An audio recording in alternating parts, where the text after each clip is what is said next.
디모데전서 2장 8절부터 15절까지 말씀은요, 남자 설교자로서 설교하기 되게 부담스러운 말씀입니다. 왜냐하면은 단정해야 된다.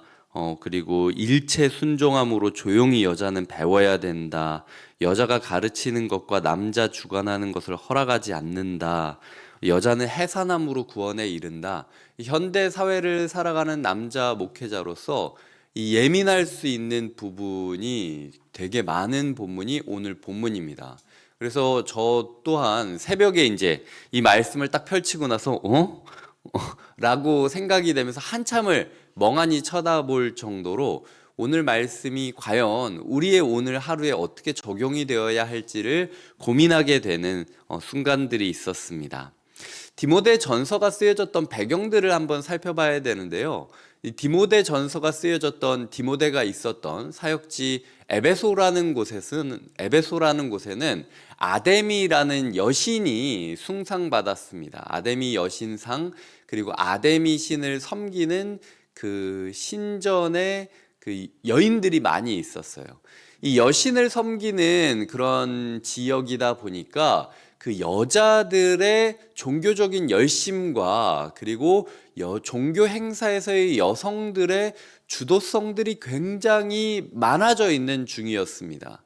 그렇기 때문에 예배에서 남자의 어떤 순서가 드러나기보다는 여성들이 발언하는 상황들이 많이 있었고, 마치 여성들이 패션쇼를 하듯이 최대한 자신을 여신처럼 꾸밈으로써 자신의 여성적인 아름다움을 종교적인 신앙의 깊이와 매칭을 하는 그런 모습을 많이 보여주는 상황들이었습니다. 그리고 대부분 여성들이 뭔가 교훈을 가르침을 받기보다는 여성들이 하나님의 말씀, 신의 말씀을 받아서 이야기를 전하는 통로로서 많이 사용되었던 게 에베소의 아데미 신의 신전을 섬기는 사람들의 모습이었다라는 생각을 해보시면 되고요. 그리고 1장에 보면 후메네오와 알렉산더라는 거짓 교훈자들이 나오는데요. 제가 알기로는 후메네오는 하나님께서는 육식을 금지하셨다라는, 왜냐하면은 당시 이제 우상 숭배하던 그 고기들과 여러 가지 있기 때문에 그 육식 금지를 이야기했고, 알렉산더는 결혼 금지를 이야기했습니다. 예수님처럼 우리도 결혼하지 말고 그냥 그렇게 복음 전하면서 살아야 된다. 결혼할 필요 없다. 결혼하면 안 된다. 심지어 이렇게 이야기하면서 뛰어난 신앙생활을 하는 사람이라면 결혼하지 말아라 라는 식으로 이야기하는 시대 가운데 지금 외적으로는 아데미 신전의 문화 가운데 노출된 상황이었고, 디모데 사역지가 내적으로는 후메네오와 알렉산더처럼 우상 숭배하던 고기, 아예 고기 먹지 말아라, 아예 결혼하지 말아라 라고 하는 내적인 도전 가운데 오늘 메시지가 전파되었다라고 생각을 하시고 읽으시면 조금 더 부담감 없이 읽으실 수 있습니다. 조금 더 상황에 맞춰서 우리가 읽을 수 있다는 거죠. 그래서 8절에 보면 남자들이 분노와 다툼이 없이 거룩한 손을 들어 기도하기를 원한다. 이 옛날 철학의 마당에서 철학자들이 서로의 논리를 얘기하면서 싸우면서 얘기하는 식으로 예배를 인도하지 말아라. 예배 가운데 의와 화평과 희락, 기쁨을 유지한 채로 우리가 하나의 뜻과 하나의 마음으로 예배를 드려야지, 마치 철학자들이 철학지에서 서로 싸우듯이 삿대질하면서 분노와 다툼으로 자기들이 맞다라는 식으로 이렇게 예배를 드리지 말아라 라고 짧게 나옵니다. 왜? 당시 예배당 안에서 남자들이 발언권을 많이 잃었어요. 디모데도 남자인데도 불구하고 뭘 얘기만 하려고 그러면은 여신상 섬기던 곳이니까 여성 그 신자들이 갑자기 내가 예언을 받았다, 갑자기 내가 방언을 했다 그러면서 이 말만 하면 끼어드는 일이 너무 많았던 겁니다. 그러니까 목사가 예를 들어 제가 설교를 해야 되는데 갑자기 한마디 하면은 집사님이 목사님 맞아요. 잠깐. 제가 지난주에 기도 중에 라고 하면서 제가 한마디만 하면 끊으면서 여성들이 자신의 신앙을 자랑하고 강조하고 그리고 권위를 내세우려고 하는 그런 교회의 모습이었기 때문에 남자들이 뭐 문제가 될 만한 일을 할 거리가 별로 없었다라는 거죠. 그래서 원래는 남자들도 예배 가운데 있어서 잘못하고 문제가 있다면 충분히 지적받아야 되지만 이 당시 상황에 있어서는 제가 알기로는 예배에 지장이 될 정도로 여성 성도님들이 너무 화려하게 입으면서 자신의 모습을 여신화했고, 그리고 한마디 하면 끼어들면서 말씀을 전하지 못하게 회방을 했기 때문에 좀 가만히 있으면서 말씀을 듣고 얘기해라 라는 얘기를 하려고 여성들에 대한 이야기가 굉장히 강한 논조이고, 그리고 굉장히 길게 등장하는 맥락이다 라고 생각해 주시면 좋을 것 같아요. 그래서 9절 10절에 보면 단정하라, 소박함과 정절로서 단장하라, 오직 선행으로 자신을 꾸며라 라고 이야기를 하고 있지 않습니까? 여성들이 말로 끼어들고 외형으로 여신화하기보다는 오히려 자신의 단정함과 그리고 선행으로 자신을 꾸미는 것이 필요하다라는 이야기를 하는 것이 오늘 본문의 맥락이라는 거죠. 11절에 보면 여자는 일체 순종함으로 조용히 배우라 라고 하는데, 그렇다고 교회에서 여성들이 현대사회에서도 가만히 있으면서 배우기만 하라는 얘기는 절대 아닙니다. 예를 들어 우리 교회가 여성들이 제가 뭐 한 말만 하면은 막 끼어들고 한 말만 하면은 아니라고 하고 자기 말이 맞다라고 하고 그러면은요, 현대사회라 할지라도 11절을 가르쳐야 됩니다. 목사로서 제가. 하지만 우리 교회는 지나치다 싶을 정도로 순종적이에요. 성도님들이 너무 착하고 너무 순해가지고 오히려 이 11절을 제가 얘기하면 가뜩이나 자기 의견을 얘기하기보단 목사님 말이 맞죠, 제가 목사님 말 따라서 기도할게요 라고 너무 이렇게 본인 마음보다도 저를 존중해 주려고 하는 그런 성도님들이 많은데, 저는 오히려 이런 11절을 얘기하기보다 그냥 솔직하게 얘기해 주세요. 그리고 편안하게 얘기해 주세요. 그러면은 저도 좀 편안하게 사역할 수 있습니다.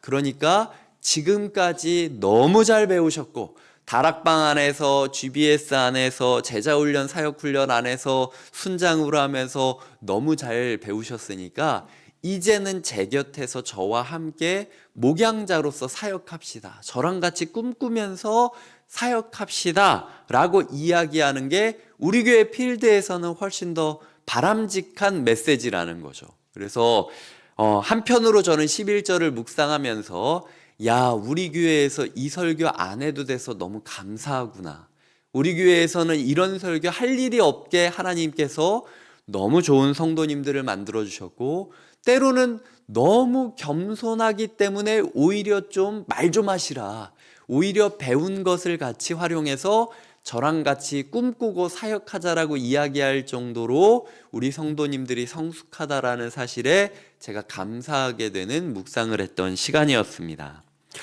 12절부터도 이와 관련돼서 이야기를 하죠. 여성들이 아데미 신전 흉내내지 말고, 이 여신 그 사제들 흉내내지 말고 좀 배워라, 생각해봐라. 아담과 하와만 보더라도 이 여성이 오히려 자신의 선을 지키지 않고 너무 지나치게 뛰어들면 문제가 되지 않았냐라고 그 맥락에서 이야기하는 거지, 이게 모든 상황에서 통용되는 이야기는 아니다라는 이야기를 제가 분명히 드리고 싶어요.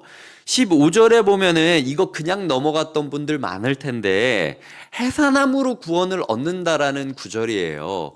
애 낳아야 구원을 얻을 거다라는 조건부 구절입니다. 저는 이 구절 되게 어려운 구절이라고 생각하거든요. 왜냐하면 구원이라는 건 오직 은혜로 받는 겁니다. 그런데 여기 보면 그러나 여자들이, 그럼 여자들에게는 조건부 은혜고 남자들은 무조건 은혜인 겁니까? 그게 아니라는 거예요. 아까 이야기 드렸듯 당시 교회 내부적으로 결혼하면은 안 된다, 결혼하면 구원 못 받는다 라고 이야기하는 이 잘못된 교사들이 있었기 때문에 바울이 디모데에게 그게 아니라 이렇게 자신을 정숙하게 여김으로 날마다 믿음과 사랑과 거룩함 가운데 신앙생활을 하고 결혼을 한다면, 결혼했어도 오히려 그가 해산함으로 말미암아 예수 그리스도께서 하나님께서 인류에게 해산의 고통을 주신 것이 저주가 아니라 예수님의 해산의 고통을, 하나님의 해산의 고통을 깨닫게 하는 축복의 통로가 될 수도 있다라고 설명하는 맥락이라고 보시면 된다라는 거죠. 15절도 그러니까 요즘이랑은 조금 반대죠. 요즘은 오히려 한국 사회에서 결혼 안 한 1인 가정들을 오히려 약간 의아하게 생각하고 있지 않습니까? 그런 의미에서 봤을 때 15절을 이 시대 가운데 우리 교회 맥락에서 전해야 된다면 오히려 저는 반대로 전해야 된다고 생각해요. 결혼 안 했어도, 아이를 낳지 않아도 그가 믿음과 사랑과 거룩함, 정숙함과 단정함으로 믿음, 사랑, 거룩함에 거하면 결혼을 안 해도 구원 받는 겁니다. 1인 가정으로 살아도 하나님의 계획과 축복 가운데 있는 겁니다. 지금까지 살아오시면서 왜 나는 아직도 결혼을 못했을까라는 문제로 더 이상 괴로워하지 마십시오. 좋은 사람이 있으면 결혼을 하는 거고, 하나님께서 허락하신 사람이 없다고 하는데 억지로 결혼할 필요는 없는 겁니다. 하나님께서는 결혼을 했든 결혼을 하지 않았든 우리 모두에게 동일한 구원의 계획을 가지고 계시니 그 했느냐 안 했느냐의 문제는 뒤로 치우고 일단은 내가 먼저 단정하게 신앙생활하고 있는가, 믿음과 사랑과 거룩함 가운데 살아가고 있는가를 점검하는 걸 우선순위로 삼으십시오. 이게 우리 교회 맥락에서는 더 적절한 설교예요. 그래서 오늘 본문을 보실 때 그 당시가 어떤 맥락이었는지를 이해하지 않고 보면은 이렇게 구시대적인 메시지가 또 없습니다. 그렇기 때문에 오늘 맥락을 꼭 기억하시면서 아데미 신전, 그리고 여신전, 그리고 후메네오와 알렉산더의 잘못된 가르침, 이 두 가지를 배경에 두시면서 우리가 기억해야 될 건 예배 가운데 예배가 될 수 있도록 밸런스를 맞춰야 된다는 거예요.